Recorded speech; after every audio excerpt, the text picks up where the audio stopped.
bana gideceğim diyor, veda etmem ona daha çok erken. İlle de bana gideceğim diyor, veda etmem ona daha çok erken. Gökyüzüne baksam güneş batarken, ben ağladım sen uykuda yatarken.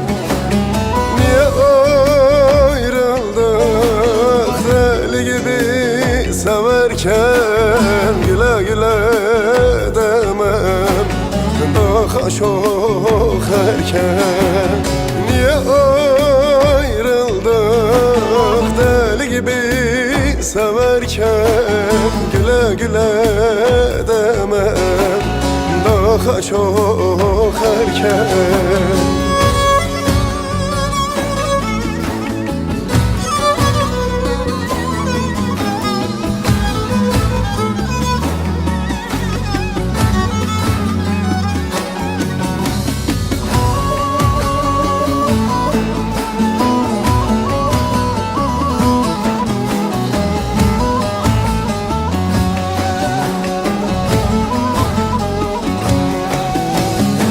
Bahçemin gülü sensiz olmuyor, boş kaldı kollarım yerinde olmuyor.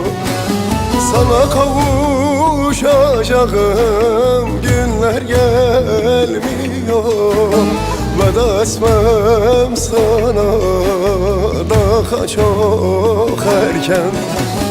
Sana kavuşacağım günler gelmiyor, veda etmem sana daha çok erken.